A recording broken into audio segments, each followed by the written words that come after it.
Welcome to another session of the Community Couch. where real life meets real conversations. I am your co-host, Ray Castillo, licensed marriage and family therapist, with my other co-host. Shacoya Graham, also licensed marriage and family therapist, or AKA systemic therapist. Yes. She always likes to say systemic therapist. We're unique. Well, together we welcome you to another session. For this session, we would like to really briefly recognize and thank our sponsors of this segment today. Just to let you know, we're at Manolo's Bakery. Most people know Manolo's Bakery here, or the Change Baker, how he goes by these days. And we're in Central Avenue. We're in the east side of town. Yes, and we also want to thank our partners, or actually my practice and Shakoya's practice, who support this effort that we're doing, Live in Life Wellness Center in the Steel Creek and Carmel Row or Pineville, whatever that might be. And Shakoya, your practice is? In the Huntersville area, Blessing Family Therapy. Yeah, well, we thank our sponsors and allowing us to do this. And today is our first community outing. I love it. Yes, and we have a very special guest with us, and we're so excited because I only had to hunt him down like forever to try to get him to commit for this. But it worked, and we're glad, and we recognize that you're always really busy, and we thank you for the work that you do in our community and stuff like that. But today, we'd like to welcome our special guest, JD Mazuera Arias. He's a city council member for Charlotte, North Carolina, District number 5. And he's going to explain all of that, what he does and everything else in a minute.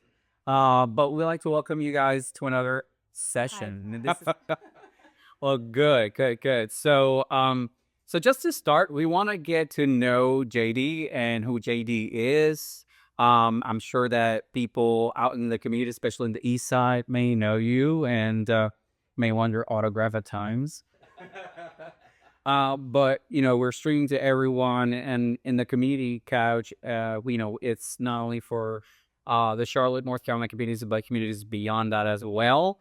And so we're gonna start with talking to you about you, and but let's talk briefly first about what you do, right? Sort of like if you want to kind of guide us into like telling our viewers and our listeners and us here, like which district you represent, and then kind of go into like what motivated you to running and obtain this seat, which we just came to know with like just a minor set of votes, but you did it, and we're proud of you. And then go into like what public service means to you and what the idea. Well, thank you both for having me. And thank you for being patient as we scheduled this. As Ray mentioned, I'm JD Mazuera Arias. I proudly represent District 5 on Charlotte City Council. So I'll start off with District 5. District 5 is the east side of Charlotte, so it encompasses Central Avenue, North Sharon Amity, Harrisburg Road. My goodness, what else? W.T. Harris, Albemarle Road, all this area, which is, to be honest, the most diverse area of the city of Charlotte. It always has been. It's predominantly Black, Latino, Asian, immigrant. I mean, you get all the flavors here in District 5.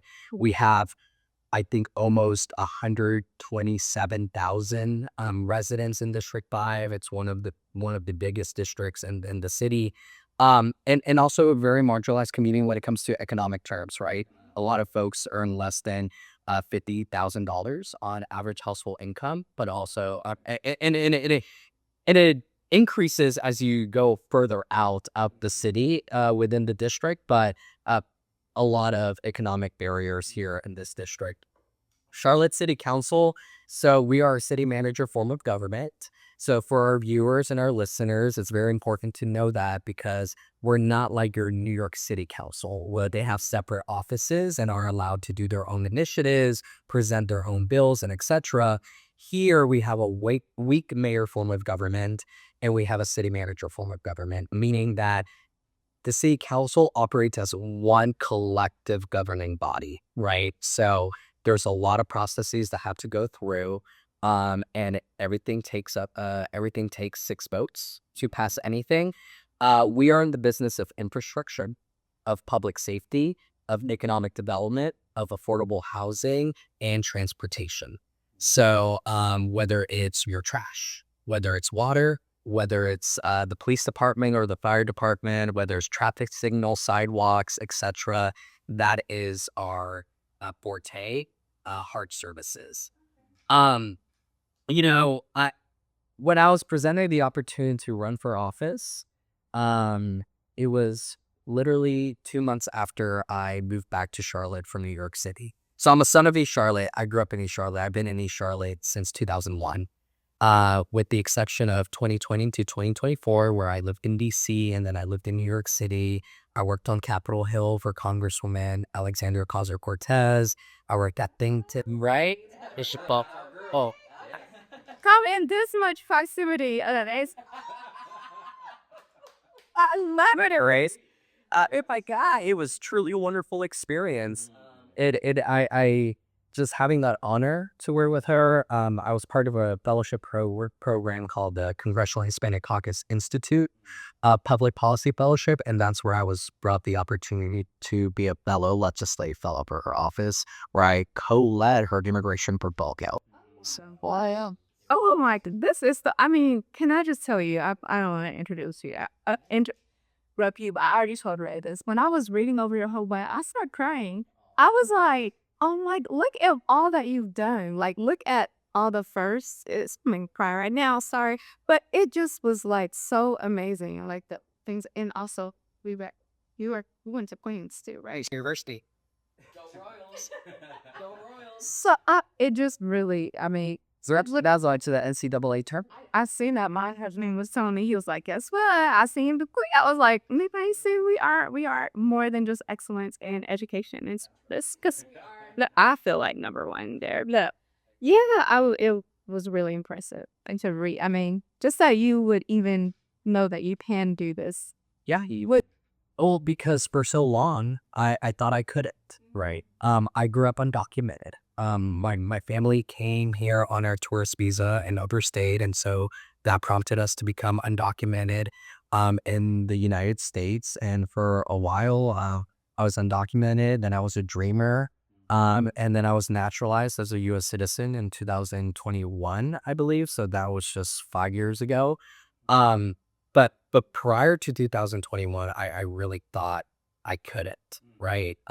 I had always been behind the scenes. But even being behind the scenes, even working at Capitol Hill, I was able to work on Capitol Hill because it was through a fellowship program. But I couldn't be employed on Capitol Hill because I wasn't a U.S. citizen, right? And so all these things, right, that prohibited me from thinking beyond that happened. That really for me is what inspired me to be involved in politics in the first place, was my documentation status and learning about the history of the United States foreign policy towards Latin America, the causes of Latin America's instabilization, and why migration happens from Latin America. And a lot of it has to do with the impacts of the foreign affairs policies from the United States. And so that really propelled me to pursue this career in politics. And to run for council, I mean, I said no like 11 times. I did not fully decide I was going to run until I was offered, somebody poached me about it in November after the presidential election. And then it wasn't until... You mean to tell me that you didn't get upset and you're like, yes, I'm running for it? And no, I was hired. I was hired. I mean, yeah. I think it's real, particularly between Black and brown folks, especially when I saw my Latino male community go and vote for Donald Trump, where it's like, Right. is it worth it? Yeah. Is the burnt out worth it? Is the mental health worth it? Is the burden worth it? Is the emotional taxation worth it? Right. And when I lived in New York City, I was also kind of wanting to shy away from politics because it's a lot. It's underpaid. It's a thankless job. And there's so many systems in place that make it hard for progress to happen. And so when I was presented this opportunity, I was like, no, thanks. Yeah. And then somebody said, well, you have to primary someone. And that was my first kind of introduction of like the political landscape in Charlotte. We are a Democratic city. So whoever wins in the primary, the Democratic primary wins the seat because we don't have a competitive city where Democrats and Republicans fight it out. It's only between Democrats, right? And I was like, I don't even know this person. I don't even like, why do you all want me to primary them? And it really took one story with one constituent in District 5 that was so moving. They had expressed all the work they've done, how they have felt neglected, how things have been stalled for them, how they were tired of Charlotte being a corporate welfare city that provides so much flexibility to corporate and private partners. And for them, when corporations go to the city of Charlotte and say, can we do this? The immediate response was like, we don't know, but let's find out if we can. But when the citizens go to the city of Charlotte and say, can we do this? They say, we can. Right. That's it. No flexibility to even explore any options. And that really motivated me. So in February, I decided I was going to run. I launched my campaign in April. 4 or 5 months of campaigning. Election day was upon us. Election night, I had preliminary won by 37 votes. Provisional ballots were then counted. I had won by 33. And then my predecessor requested a recount, and I had won by 34. And Yes. that election was historic in 2 ways.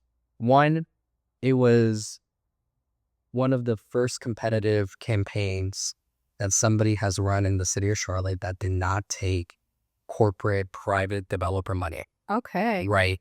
And it was one of these campaigns where I had no interest in speaking to anyone. I didn't care if you were an elected official. I didn't care if you were a corporate sponsor. I only received and took phone calls from community members. Right. And for the people. for the people. Okay. Now, I would tell folks, I will talk to you if you're a corporate or a developer, whatever, after I win the election, because then I have to work with you. But right now, I need to focus on the people. And it was one of the first campaigns where like it was truly grassroots. I mean, we raised nearly $40,000 in a primary city council campaign from small donations and from good PAC dollars, political action committees, from LGBTQ PAC dollars, education PAC dollars, all these things.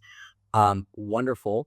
And it was historic because the city had elected its first Latino, its first Gen Zer, and its first formally undocumented city council member. Which I remember when the election took place and you were celebrating, and that was really, I mean, just to see you, right, as a Latino man living in Charlotte, I see myself in you, right? There's someone that I can identify with. I'm like, finally, a Latino man there representing us, representing the people, right? And and when we'll get into a little bit of politics in a minute, but like in the politics, of today, which is solely based on like what you say, corporations and billionaires and people that are, and not the people, the day to day. When we talk about your District 5 here, right, and you're talking about the issues, right, and we can get more into that, like what are the needs here in District 5 in a minute. But that's what you're passionate about. That's what it kind of seal the deal for you, and like, okay, I gotta do this. Yeah. It one of the most kind of stark moments that I faced in a campaign was when I drove down Central Avenue. And my mom has worked in District 5 her entire life. Her first job was actually across from Manolos, what used to be La Carniceria Mexicana, one of Charlotte's first ever Mexican grocery stores. And I used to actually walk across the street to Manolo's Bakery to get my treats, right, when I was a little kid.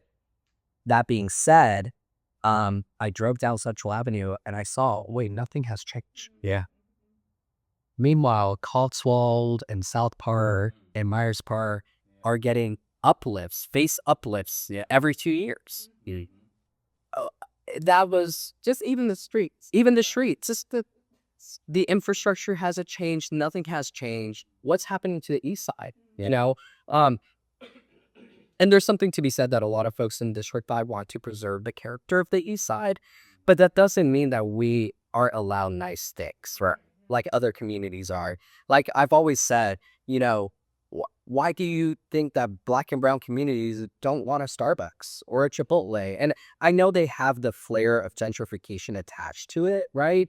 But like, these are things the community wants, right? We want locally owned businesses. We also want franchises. People want the ability to walk out the door and just drive 5 minutes to go shop, right? To go eat, to also go to their workplace, right? Why is it that the East Siders have to drive 40 to 60 minutes to go eat at your restaurant, to go work at their workplace, to go shop or provide To go to the gym. to go to the gym?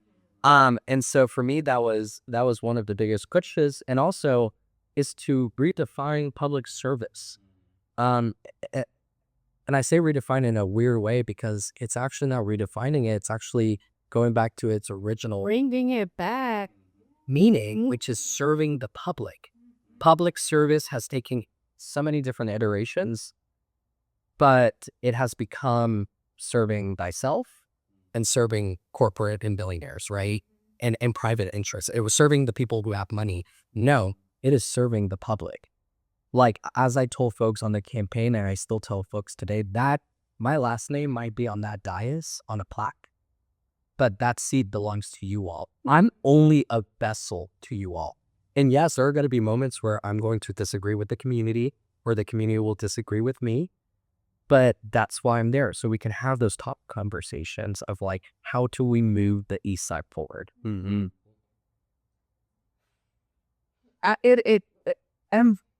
I have so many things that are running through my head. Number one, like you said, going down Central. That's where what happened to me happened. I was going down Central, and why we started this podcast. It's because of what was going on. It was during that, well, it's still going on, but the ice, and I raised a part in that. I saw it right in my face, and I was right over here. And I was like, I called Ray, and I was like, I cannot. And having that, when you were talking about talking to one of your constituents, and they said you heard their story, that was your motivation. That was my motivation. My mom has always told me I wear my heart in my sleeve. And that sometimes this line of work might not be the line of work I should be in. But I just can't help it. I during the CBP raids that happened in Charlotte last November, I wasn't even sworn in yet. I was council member elect. Mm. And I couldn't sit down. My parents were fearful. Yeah. They're denaturalizing people. I don't want you to get caught in the crossfires. I said, this is our community. These are our neighbors. People with documentation, people regardless who don't have criminal records are being rounded up and kidnapped. I mean, I've never seen anything like it. I've lived through the era of ICE. ICE has always been in Charlotte. They've always have. CBP was something different because they literally were driving in vans and snatching people and leaving. I mean, I would get alerts from our ICE and CBP Watch Verifier group chats. They're here. It would take me less than 2 minutes to get there, and they were gone. And the only thing left behind was a car and their personal belongings in there. I mean, that is a mom, a dad, a brother, a sister, an uncle, an aunt, a partner, a friend that did not come back. You know, and it just, and the longer we go in this administration, the closer it's becoming to other people. Mm. I received a call a few days ago from a good friend of mine, Luis.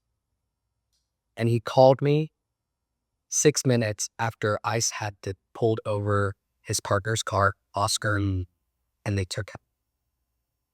Oscar was in the process of becoming documented.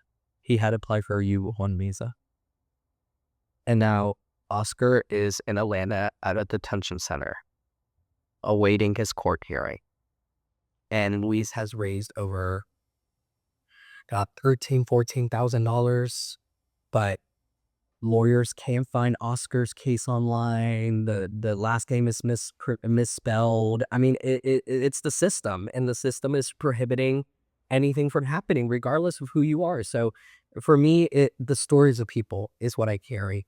And it reminds me, and when I get burnt out, when I get tired, when I get sad, or I am reminded of the stories that people have told me, because people are only telling their stories.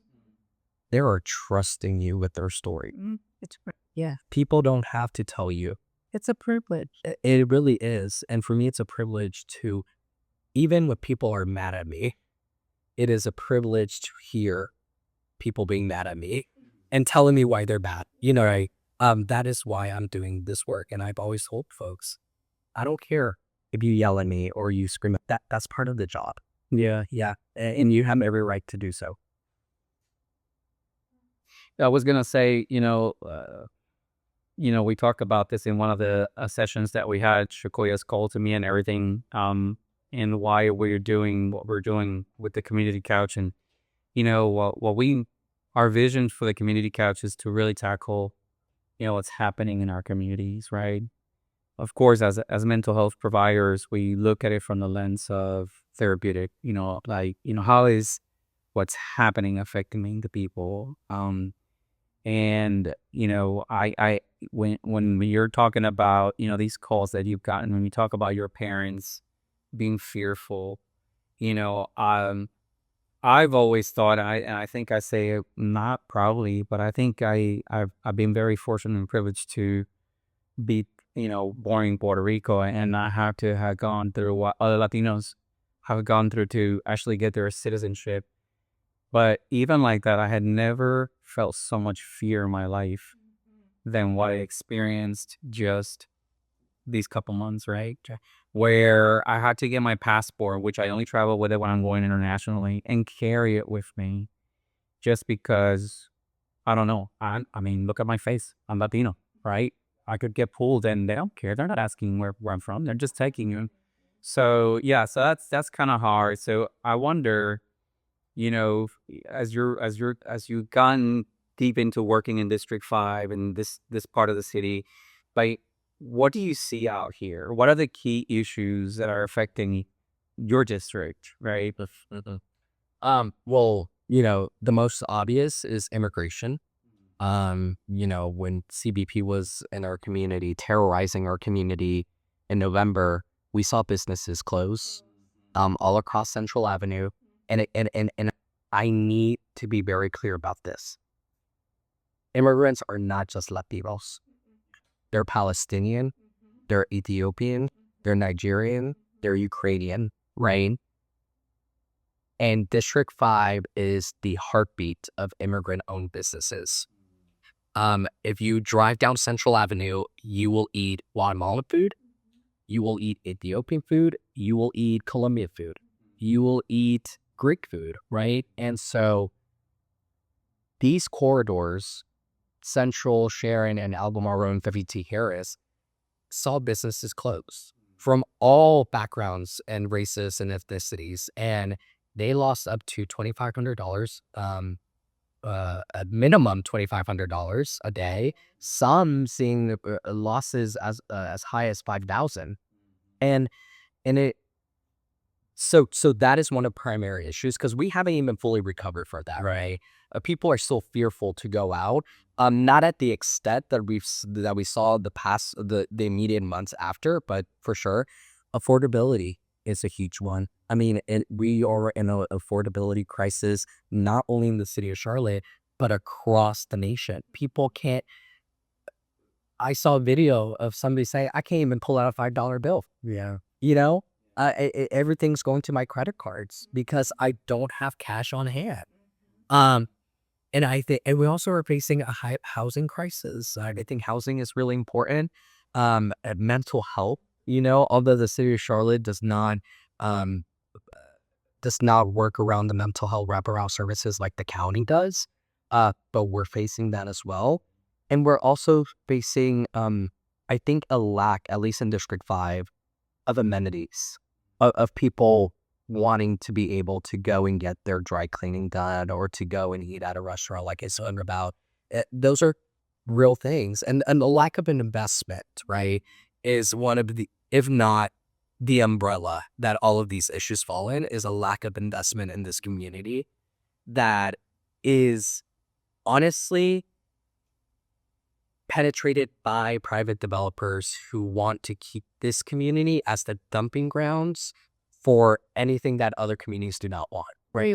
Yeah. And when I speak about that, I'm talking about affordable housing. And affordable housing is great, but affordable housing does not work when you reconcentrate it in the same areas that remain low income, right? If you just do that and you don't put it in Myers Park or in South Park or in Valentine, you're segregating again, right? Everybody deadlines, more red lines. Everybody deserves to have affordable housing.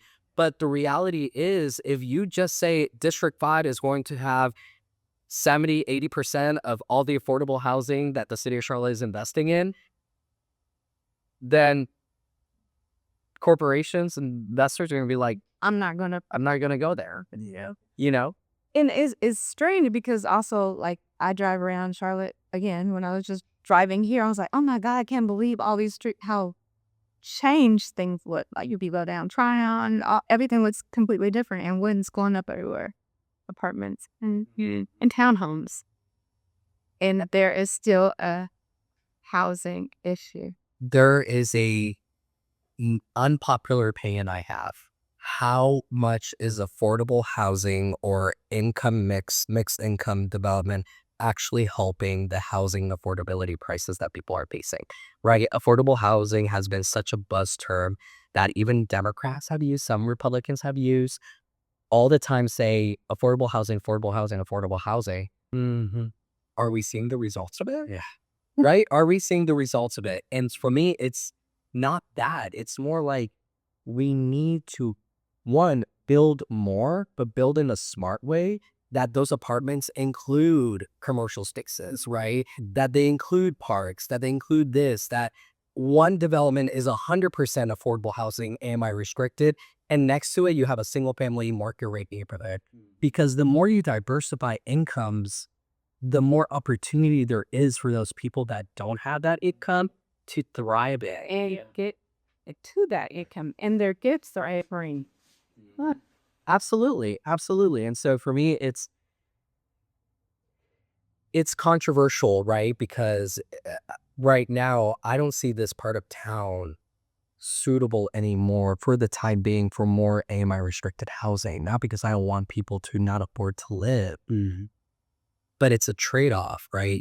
Do you want a community to have amenities and assets that people can access? Or do you want more housing? And sometimes I feel like the city of Charlotte prioritizes more places to live than to play in, right? And that's a real concern. And for me, what I challenge my colleagues and everybody to think about is like, how can we do both? It doesn't have to mean we got to put everything in housing, right? Well, what are other tools we have in our toolbox that allows people to live, work, and play in their communities? And the facts are, the data's out there. The more you build, the more income diversity you'll have, and you don't have to restrict it just to one area. Right. I agree with you. Yeah. I wonder, right? I saw you a few days ago, groundbreaking Oh, yeah. I'm gonna say I had the soccer or something flex. I have no idea what. Eastland Yard Sports Complex. There you go.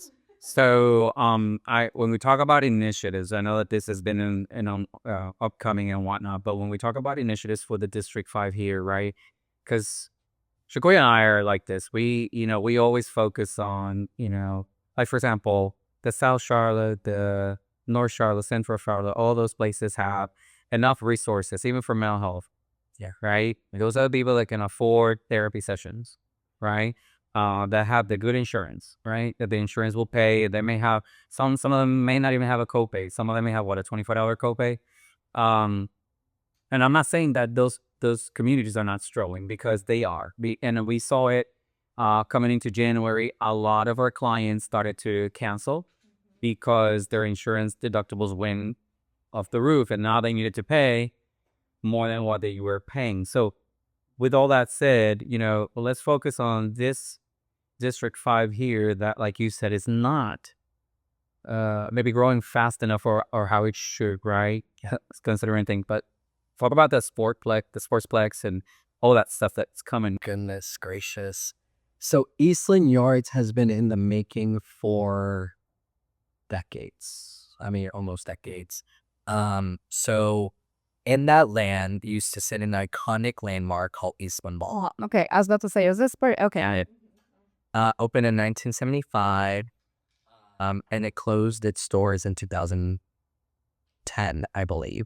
2012, it was demolished. 2013, the city bought the property. Okay.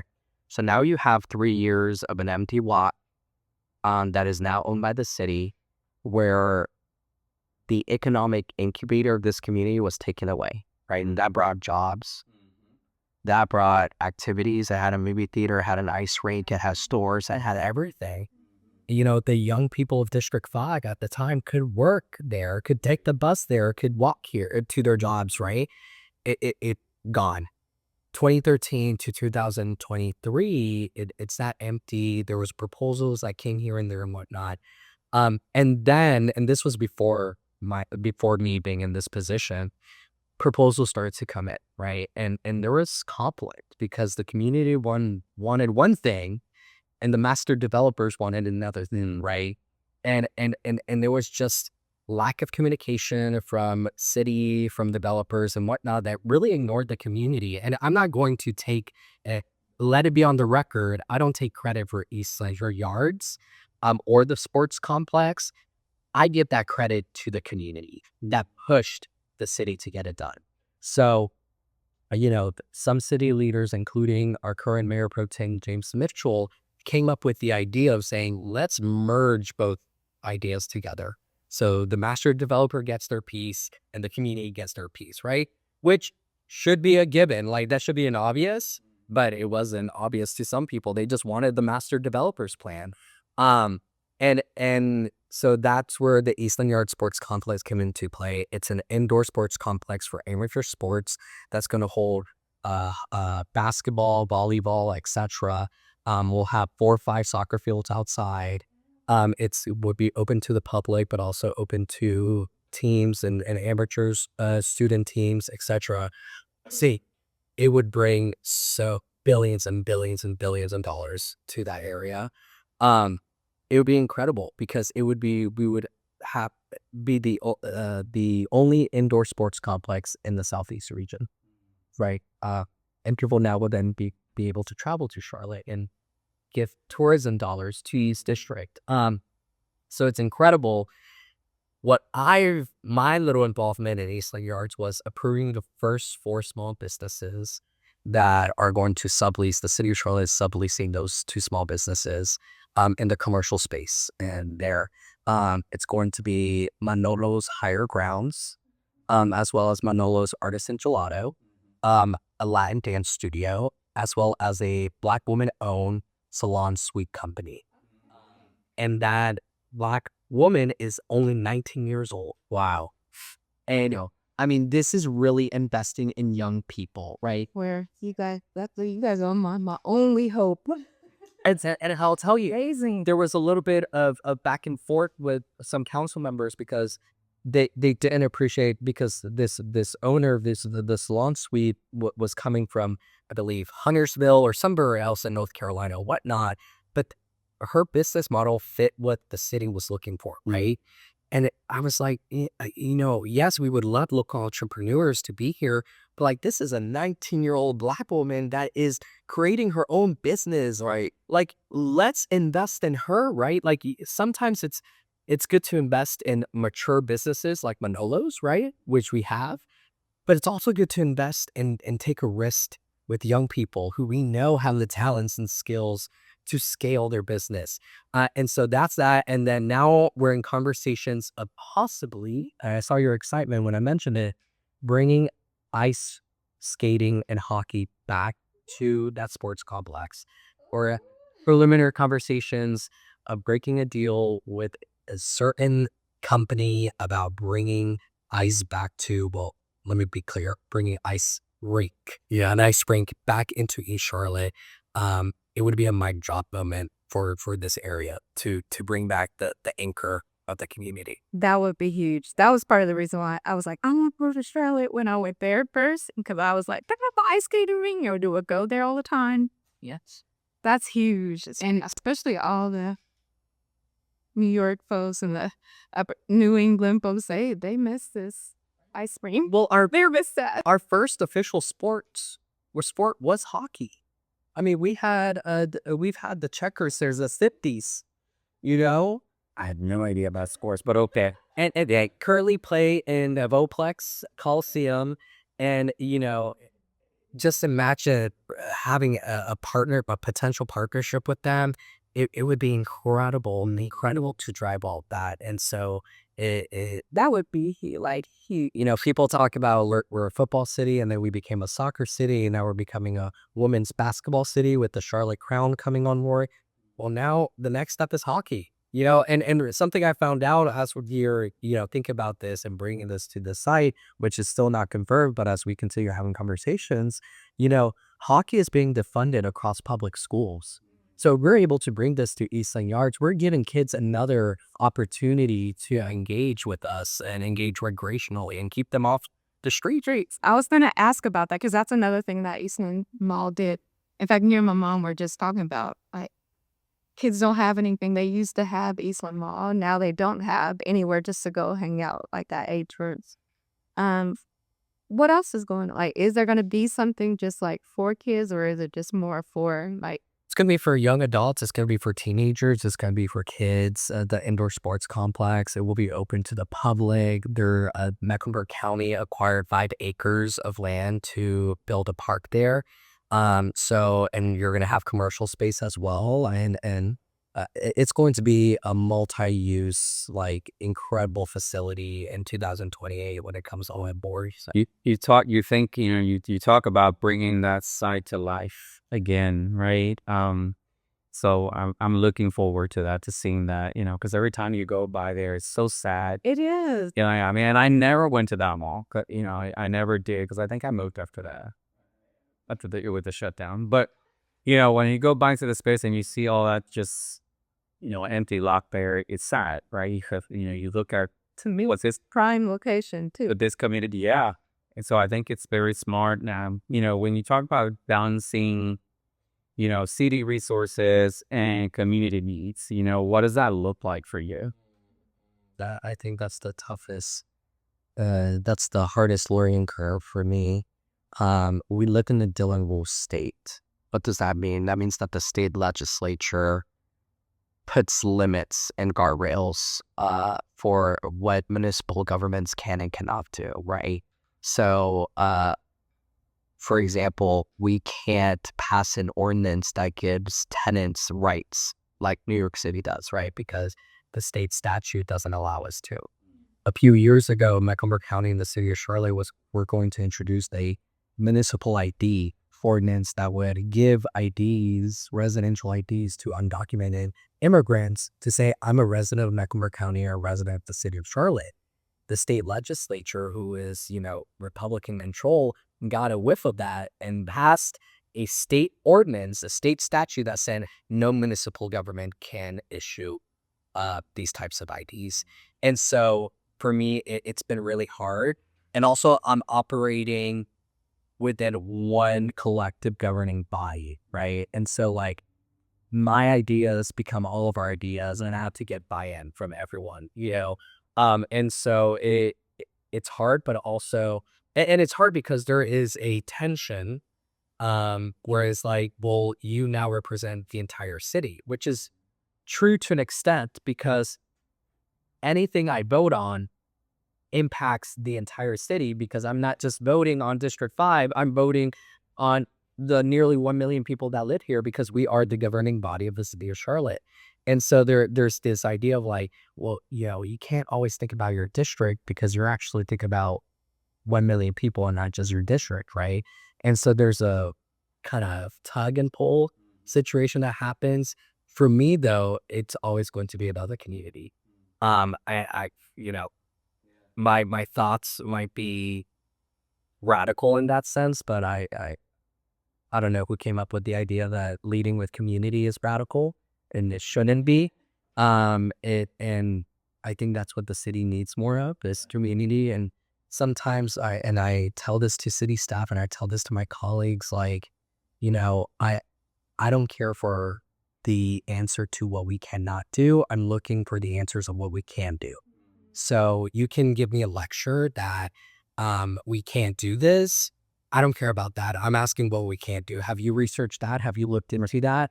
And so for me, that is how I lead in terms of the community forefront community in my head, is like answering, forcing my colleagues and the city to answer the question what we can do. I love it. So, there is a viewer that, or someone that reached out to us that they wanted to ask you a specific question. And I think it's before we kind of go right into your personal story, because we're interested in really getting more details about that and getting to know JD a little bit more in depth. But this person wanted to know, and we're gonna honor that question. Okay, Shacoya, would you ask the question, please?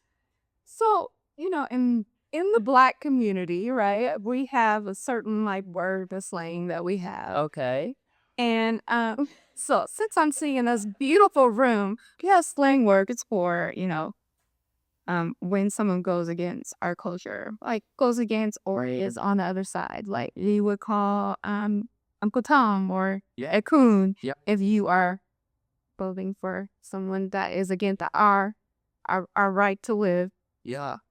What do they say in the Latino community? Pendejo. Like and it's true. Puros pendejos. I don't even know what else to say. Or puros pendejos, or like also like, let's say it. So what does that mean? Okay. Like dumb people, like. I also like. It's funny. Sometimes like we call them Edgars. Because there's a certain I don't know how it got there, but there is a certain demographic within the Latino community that have like a bowl cut, haircut, and one of these things, and they're always the ones that are like saying the most obnoxious, weird things, whatever. No offense to all the Edgars or advice, but a brother zinger, right? And so like, no offense to your brother Edgar, but there's that, but it's truly that's the first thing that I think of, is pendejos. And also like, I'm just gonna say, is self-hating Latinos. Like it's a real problem in our community. Yeah. And I often think about like, it's such a yes, and like, yes, we have self-hating Latinos, but also what I always ask about, like, what got us here? What have been the conditions that got us to seeing Latinos vote for Trump, right? And for me, sometimes a part of me wants to blame them 100% for their racism, their misogyny, their homophobia, their xenophobia. And another part of me wants to ask the harder question that I think a lot of people don't want to sit with, which is like, well, why? And a lot of it comes from the conditioning and the forced assimilation that this country has placed on Latinos, the brainwashing, the whitewashing, right? Which is the proximity to whiteness, right? And leading somebody astray and manipulating them and trying to convince them that if you are closer to whiteness, you're going to get all these privileges, right? But we're seeing that's not the truth now. They don't care. If you're Latino, they never did. They never did it, right? And so, and I think we're seeing that reckoning, and sometimes I have two wolves inside of me. Sometimes I don't want to excuse that ignorance because you should have known better, but also I think about the barriers for a lot of our community members in the Latino community that have not received the education. Yeah. And I also blame the parties, to be honest with you. I blame the Democratic Party. The Republican Party spent millions and millions and millions and millions of dollars targeting Latinos on Facebook and on WhatsApp with misinformation, with all of these things. And the Democratic Party did not reach out to the Latino community until a month or 2 months before the election. Okay. And so for me, it's also holding on the Democratic Party for allowing the brainwashing of Latinos and being susceptible to that misinformation. And so it's a yes, we need to reckon and recognize with the racism, the colorism, the sexism that the Latino community suffers from. Some folks suffer from that. And we also need to talk about the systemic structures in place that have led certain people to believe that they're white. Yeah. Or half white supremacy. I was watching the Marco Rubio. No. That's about. Of course, so he got up, and then here comes Peter. the wrong baby. Right, yeah. Yeah. The sanitary award. Yeah, yeah. Okay, that's what we gonna call him. Right. Sorry. Wasn't Peter Hexworth or something? Say Say that it's American. Yeah. Speak American. He speaks American right after, and I'm like, what did he feel like, and what did the community feel like seeing that? Like, I know what we were like, what a lot of Black folks were saying, and that's another thing that I think that also I worry about, the things that drive us apart, because, and especially in everything that you're saying, the things that I'm just learning from you, it just goes right back to what is so important. Like I think our strength is in our diversity. And when things like this tear us apart, it worries me, because I know we need each other. At the end of the day, I know we need each other. Well, there's so much hurt between our communities. Yes. The division of the Black and Latino community did not happen because of a few people's action towards each other. It happened because it was intentional. It happened during the War of Drugs, where Ronald Reagan saw the Black Panthers arm themselves. They saw the Puerto Ricans in New York City arm themselves. And they saw coalitions being built of Latino and Black folks. And the Ronald Reagan administration was like, oh. And so what did they do? They intentionally went out of their way to pit them against each other. To say, oh, Black folks, the reason you have a crack cocaine epidemic is because Latinos. Right. Oh, Latinos, the reason why you have a drug problem in a crack cocaine epidemic is because of Black folks. And so it's woven, and of course it doesn't help when you also have some members of the Black community express xenophobia, right? And some members of the Latino community express the racism, right? And so we cannot heal as both communities if we don't recognize the hurt and are willing to talk about it. Right. And I think what I saw on my campaign was a lot of that. Yeah. A lot of folks in the Black community were wary of me as a Latino, especially after the election. Yeah. Right. Mm-hmm. And what I did was, let's sit down and talk. Yeah. And I'm not going to do much. They're talking. You tell me what's up. What can I do to rectify what my community has done to review, right? And have those real conversations. And vice versa. Because something I learned when I lived in DC and when I lived in New York City is that I can sit down with anyone, Middle Eastern, Asian, Black, what have you, and we can talk about in a very honest way about the hurt that we've caused to each other. Yeah. And once we recognize that, and once we put it out there, we can then start the healing process. Mm-hmm. And I'm not saying that everything's going to be healed right now today, right? But we could start. We can start. You know, when we look at it from a therapeutic angle, right, and a lens, it's all the trauma that each of our communities have faced throughout the years, right? And we sometimes feel that our trauma is only ours, right? And only us had that traumatic experience, you know, because, you know, if we're gonna, you know, separate each community, we need to recognize, right, that the Black and African American communities, their traumatic experiences have been since the beginning. 100%. Right? Us Latinos, you know, coming to this country and working, and that's from, there's so much trauma and hurt and anger in each of our communities that I love what you say, is because if we were just to sit and talk, and it's not that, you know, obviously Shacoya is Black. My trauma is more. But your trauma is more, yeah, exactly. And I'm gonna be like, you're not the one that I went through. It's not about that. It's not a competition of who had the worst trauma. It's about recognition. I see. Yes, it's recognizing the history, right? So one of the things that I have worked on is I say immigrants built this country. No, no, no. Enslaved Africans. Yes, the genocide of indigenous people Mm-hmm. and the persecution of immigrants have built this country. Yes, we in different time periods, right? But the founding of this country happened with the enslavement, yes, of Africans and the genocide of indigenous people. Those folks, the blood and sweat and that country was built off their backs, right? And we contributed in different ways, and it's recognizing that difference too, that historical difference. And it's all a learning experience, right? Because I only know what I know. Yeah. Right. Yeah. And I only know what I know if I surround myself by the same people, you know? And that's why I love the East Side, because the reason I was able to get a broader perspective about the world, about the Black community, the Latino community, the Middle Eastern community, was because I grew up in somewhere very diverse, right? And I was able to engage with those conversations. But then when I have a white Latino named Edgar grow up in Providence, Rain Myers Park, and then they see me and I ask them like, oh, how do you say their name? And their name is like, oh, my name is Louis, but your name is Luis, like,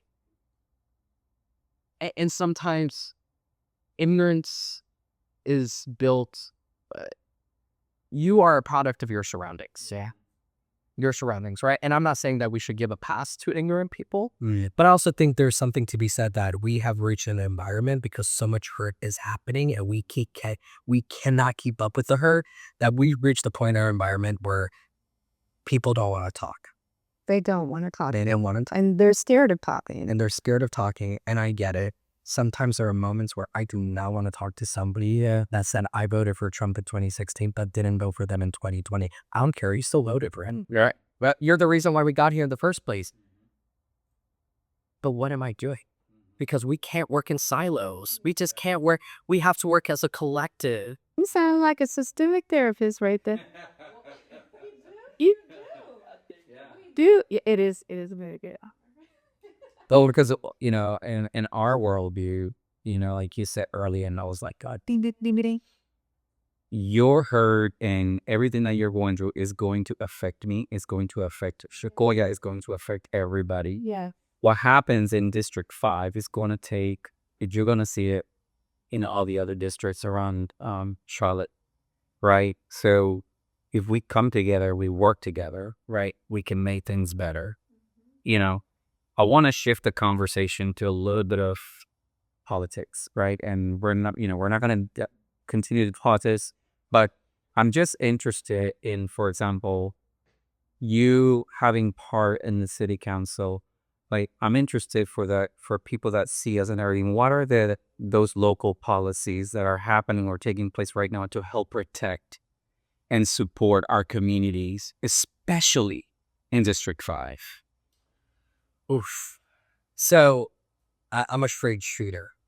There's a little policy making happening. There's little policy making, and I'll be honest. A part of it is the structure we work in as a city council. These are part-time jobs. Mm-hmm. So I didn't know that. I was shocked when you said that. I was like, what in the hell? yeah, okay. Most of us are working another part-time job. Yeah. Or a full-time job aside from this, right? And so our attention is split, right? And then on top of that, we're in constant meetings with city staff, with our own council members, with stakeholders, with community members. And then on top of that, we're getting requests to show up at the food drive, to show up at the church event, to show up at this forum, to show up at this groundbreaking and all this. So what do you have time to do the work? It sounds like meeting to have a meeting to have a meeting. Sounds like corporate. Right. And it's a byproduct of the system, right? And so right now, this council, and I would expect this from all the councils in North Carolina, we're very much the signature on the check. A lot of the work that we do are property transactions, right? are, getting this, signed, making sure that this is funded and all these things, right? We're very not much in the business of policymaking like you would think that the state legislature or Congress is a better example than is, right? So it's really difficult. I will tell you this, there are conversations though. For example, one of the things I've been pushing is a direct single line item in the budget for our business district organizations. Our business district organizations are your business associations, your merchant associations, what have you. And some examples in District 5, we have Charlotte East. And in the West Side, we have Historic West End Partners. These are folks that are literally supporting and helping connect small businesses together to advocate for themselves, to share resources and whatnot. Because of state statute, we cannot collect the information we need to know how many small businesses we have in our footprint in the city of Charlotte. So who does that work? The business district organizations. They go out, they survey, they canvass, they find out what businesses need, right? And so for me, we need to give them funding. So right now they do receive funding from ARPA money. So this is the COVID relief money that the federal government passed a few years ago. And it's a one-time thing. And that funding is called SQ funding. So it helps, it's essentially helping small businesses, right? That funding ends at the end of the year. And so for me, I said, look, Charlotte East was founded by the city of Charlotte in 2001, 2002 to do this exact work. We now gave them funding from ARPA funding, Historic Bus, and look, Eastland Yards came about. Charlotte East led the community initiative to get the sports complex there. Historic West End Partner, the city of Charlotte just voted to approve the mixed-use, mixed-income development that's going to be 5 Points, which it's going to have, it's the city's first ever co-op grocery store, right? These business district organizations are running the gamut when it comes to revitalizing local economies. And so we need to provide funding for them. So that's one thing. The other thing is we need to have an Office of International Affairs. Right now, we ask a foreign direct investment protocol person who deals with all the international business stuff. One person. Oh, cool. And then we have one person who's leading our language access, immigration integration, who's housed under HR. One staff member for each of those jobs. Considering the multitude of nationalities, 20% foreign born in the city of Charlotte. Oh my God. And we do not have some. So for example, during CBP, the November City Council, thanks to council member like me, and Council Member Dimple Ishmira, who used to be a District 5 council member and is one of my constituents, she led the charge in releasing $100,000 emergency funding to help communities that were impacted by the CBP raids to help pay for their utilities and rent and whatnot. I haven't said this publicly. We got the report. Only 3 households were helped.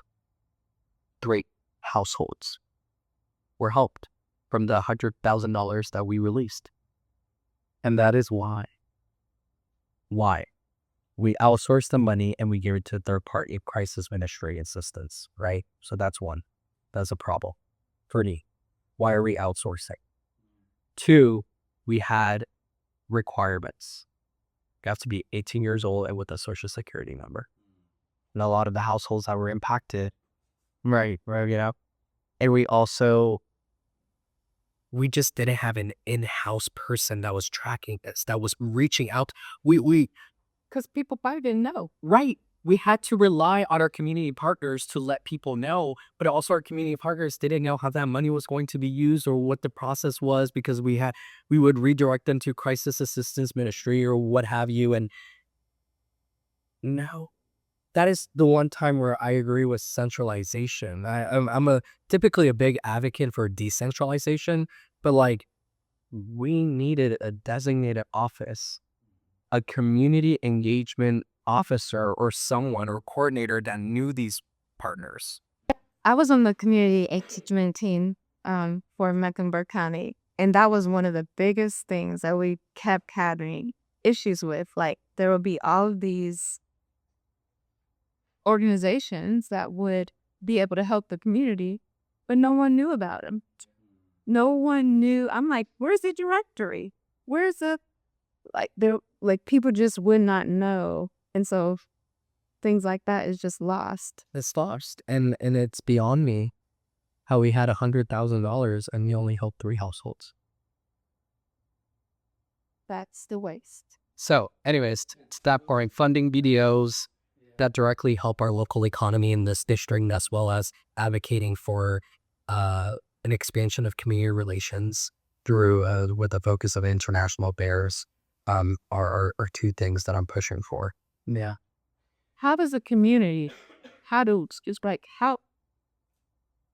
what can we do as community members to help the community? Like, what can we do? The people that can do things. I love that question. You can follow me on Facebook and Instagram, which I post how you can engage with the city. And also you can sign up to speak at city council. And you can email. You guys really read our emails? Yes. At least I'm a council member that does. We received over 1,300 emails from residents about I-77. I mean, our inboxes were full for like 2 weeks straight. 2 weeks straight. So, and I think the best way, though, that the most effective way is having folks show up to that city council and speaking to city council. And you can do that all through our website. You can, I mean, a simple Google search of like, speak at city council Charlotte, and it'll send you straight to that way. So I love that. I think the community needs to learn, to get educated, but to also engage them, you know? So I have 2 more questions for you in closing the session today. Number 1 is, what is your vision for your District 5 community within the next 5 years, 10 years? I don't know. My vision, I want us to be a vibrant, inclusive community where people can walk to their favorite coffee shop, their favorite restaurant, can take a bus, just a 10-minute bus ride to their favorite shopping retail store. And in that, I want to see, when I talk about I want to see traffic in East Charlotte, I want to see foot traffic in Charlotte. I want people walking on sidewalks. I want people being out, enjoying the sun, enjoying things, playing sports. And that is what I see. And I want to see us be the little New York City. Yeah, I know we already are in so many ways. You already have so many diversity, but I want us to be able to embrace, I'm going to get in trouble, to embrace high density, to embrace a metropolitan vision for District 5, you know? Yeah. And I know we have historic single family neighborhoods. I'm all for protecting them as well, but our main arteries, our main roads, like those are supposed to be vibrant. You already see people walking on Central Avenue, but let's make sure they are able to walk safely. Can we got sidewalk? And then to become we are the district with the least car dependency. So let's make sure that is a reality, right? Because a lot of folks in our district here rely on public transportation and not on cars. So like, let's make sure that they're not having to ride the bus for 2 hours to get to their job or to a restaurant or whatever, or pay a $70 Uber to go to South Park or what have you. Let's make sure that they're able to do that by just walking out the door, taking a 5-minute bus, and then boom, you're there, you know? And so I want to make sure that we are the next South End, the next Plaza Midwood. I'm going to get in trouble again for this with some culture and some scraffiness. You know what I mean? So, yeah. No, you remind me this. I'm originally from Portland, Oregon. And everybody was like, why did you move over there? You just reminded me. I moved, it felt like home here because it was such a diverse area. And I never really thought about that until just now. You saying that. Thank you. That's why, because I felt at home. I was like, no, it feels good. Yo, I see different people. I see people walking. I wish the bus systems were better. But Yeah, accessibility, right? That's important for people to be able to go from one place, like you said, to the other without having to pay so much money in public transportation. So the last question is, if you could leave your listeners with one message about community, leadership, or belonging, what would that be? The people yearn for community. Don't be afraid, right? Like, don't be afraid to reach out. Yeah, I think we're living in such an isolated time. Our defenses are up politically, emotionally. Um, People suck sometimes. Like, I was gonna be real. People just suck, and so we put our guards up. But like, don't be afraid, because people are yearning for community. I mean, we see it on social media. Oh, but I mean, people in New York. I know I keep mentioning New York City, but because I just visited this past weekend, and like, I met new people at the bars I went to, at the restaurants I went to, and they spoke to me with such a familiar tone, like we were friends from like 5-10 years ago, and I'm like, people yearn this in the city. So many folks always say Charlotte has a culture problem. No, yes, and we have a community problem. Yeah, yes. We're not a collective. And I mean, again, mentioning New York City again, people literally showed up randomly because there was a let's all smoke a cigarette together, and everybody, there's like 500 people that showed out, all smoking a cigarette, and I mean, people yearn that community, right? I mean, cigarettes are bad for your health, viewers. So guess what community is good for your Community is good for your health, right? It's so like, the message I want to leave viewers and listeners is that don't be afraid of community. Don't be afraid of the collective, because we are more stronger together. We're more powerful together, and you don't have to do it alone. You don't have to do it alone. I did not get to where I am today because I said, F everyone else. Now I'm going to do it by myself.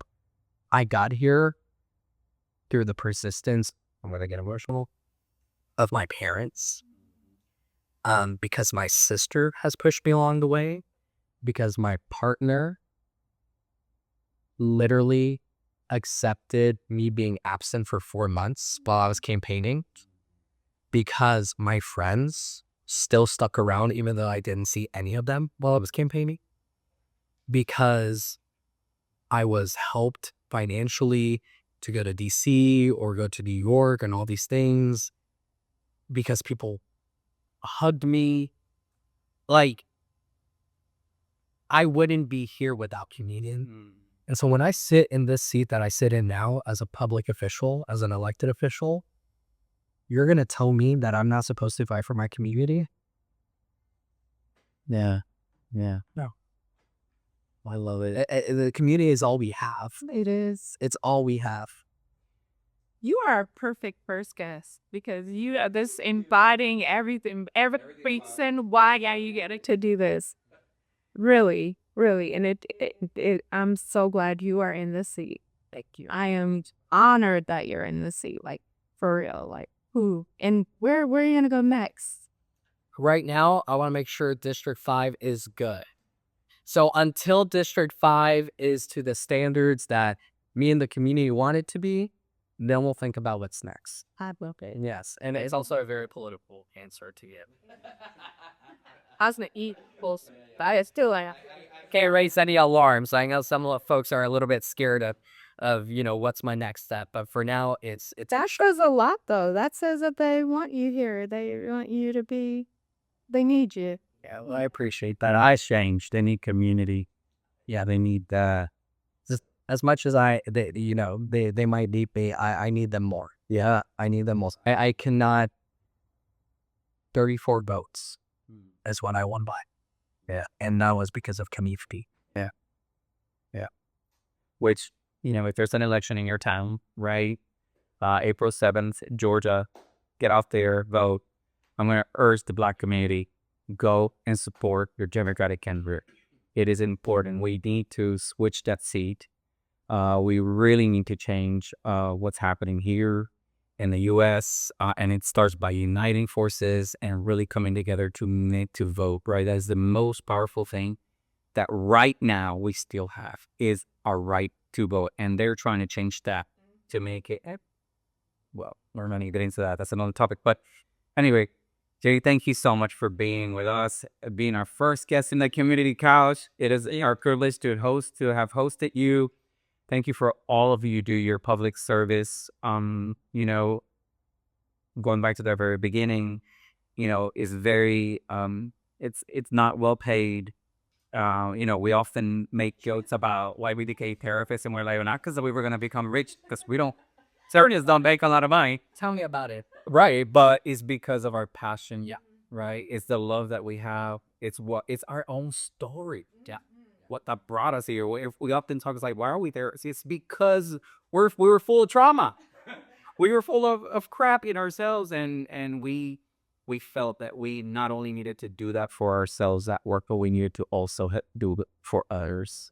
And I know that, and I could see it in you since the first time I met you. That's your passion and enthusiasm for people, for your district. And so we thank you for being with us. Thank you. It's been a fun. Thank you. Your mom is very right. Your heart is right there, though. It gets me in trouble, though. Because I face this during the city council meetings, and I get a text message from my partner, fix your face, fix your blanket. Can you tell us, give us your Instagram, and so we can follow you? On Instagram and Facebook, it's both JD, the number 4 CLT. Okay. JD4 CLT. Yeah, Perfect. So look him up. Continue to support him. Continue to email him because he reads every email. Sure. Is Yags, then it happened just. well, thank you. Yes, thank you so much. I love your heart. Your mom, your parents, your community did a great job raising you. Yeah. And I know they're proud. And again, thank you for our sponsors for today's session. We'll see you next time. Thank you. Thank you. Bye. Bye.